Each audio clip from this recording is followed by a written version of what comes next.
Hello and welcome to Math with Lou. Today the discussion we're going to be having is on the properties of equalities, properties of equations, things we are allowed to do to manipulate equations, and so forth. Before we begin, I really want to stress the importance of this particular section. I know I say a lot of things are very important, but these properties lay the groundwork for the rules that allow us to manipulate equations, which is very important in Algebra 1, especially when we get into such tasks as solving for unknown variables. We must adhere to these properties when we solve for unknown variables. That being said, let's dive right in and take a look at these. So, properties of equalities. Two equations that are said to have the same solution are said to be equivalent equations. And here we have a very basic example that we know to be true. 4 plus 4 equals 3 plus 5. I started with this because these are two different ways of expressing the same exact value. We know that 4 plus 4 equals 8, and we know that 3 plus 5 also equals 8. Therefore, 8 equals 8. These are two equivalent expressions. Okay. An inverse operation are two operations that undo each other. So here are two examples. Addition and subtraction are inverse operations. These are each their own operation, and they undo the other. Addition undoes subtraction, subtraction undoes addition. Likewise, multiplication and division are inverse operations. Multiplication undoes division, division undoes multiplication. You can perform the same inverse operation on each side of an equivalent equation without changing the equality. This is so important. And before I even dive into this example, the analogy that I like to use is, say you have something balancing on a scale. Well, if I subtract 2 pounds from one side and I subtract 2 pounds from the other side, will the scale be even? And the answer is yes. And we can think of the scale as the same exact logic for maintaining equality in equations. So here's my example here, and I'm using the same numbers from above. 4 plus 4 equals 3 plus 5. So here what we're going to do is we're going to subtract away this 5, but from both sides of the equation. We're going to subtract 5 from the right side and subtract 5 from the left side. Now again, because we do it to both sides, we know this maintains equality, and we could see this clear as day when we perform this. We get 3 equals 3, the same number. We know that that is equivalent. The addition property of equality, next thing we'll be talking about, tells us that adding or subtracting the same number to each side of an equation gives us an equivalent equation. And that's exactly what we did in this previous example here. This is more of a general rule with some variables. So if we have a minus b equals c, then it follows that when we add b to both sides of this, a minus b plus b equals c plus b. Well, here it's very clear that the negative b and the positive b will cancel out, and we're left with a equals c plus b. And then likewise, here's an example involving subtraction.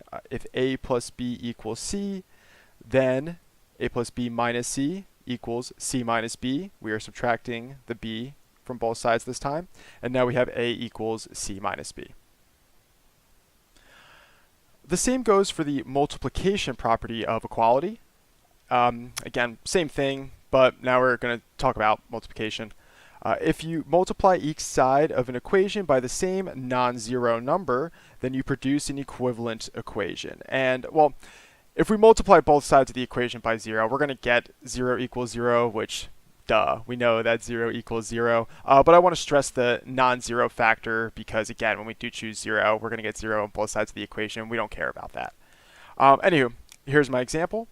If we have a over b equals c, with b not equal to 0, we can't divide by 0.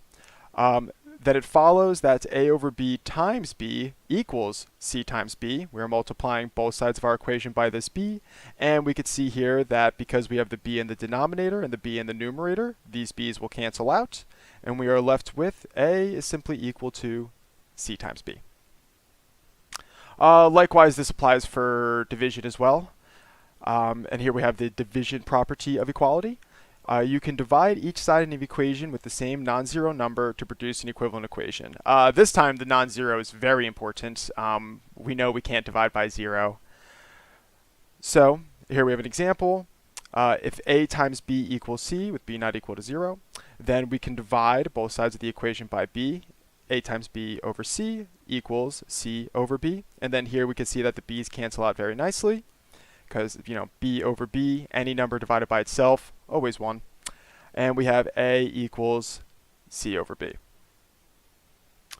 The next property we're going to talk about is the reflexive property. And this tells us that any quantity is equal to itself. This is one that might seem very obvious along with the symmetric property, which we will get to next. But they're still important to go over, especially if you continue learning about math outside of what's taught in high school. This you will see a lot in proof courses. Actually, on that note, this is very important in geometry once you get to proofs. But anywho, the reflexity property tells us again that any quantity is equal to itself. A equals A. And then here I have an example where we just express the number 50 in different ways. 50 is equal to 25 plus 25 equals 5 10s being added to each other, which is also equal to 10 5s being added to each other. All 4 of these are the number 50. And finally, the symmetric property. Oh, we got one more after. Next up, the symmetric property of equality. This one states that if quantity A equals quantity B, then B equals A. So you could see why it's called the symmetric property. If A equals B, then B equals A. They reflect over each other. And a basic example with the same numbers, if 50 equals 25 plus 25, then it follows that 25 plus 25 must also equal 50.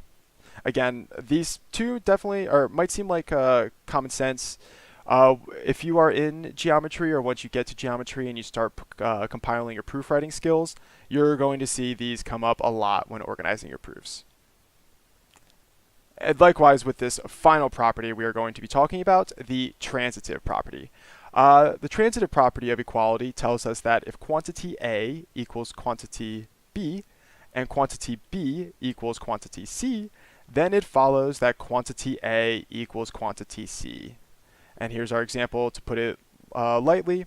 If A equals B and B equals C, then it follows that A equals C. And we can also say by transitivity, A equals C. And here's an example with the same numbers we've been using. If 50 equals 25 plus 25, which we know to be true, and 25 plus 25 equals 10 plus 10 plus 10 plus 10 plus 10, which we also know to be true, then it follows that 50 equals 10 plus 10 plus 10 plus 10 plus 10, which again, we know this to be true. And that's everything for my video today on the properties of equalities.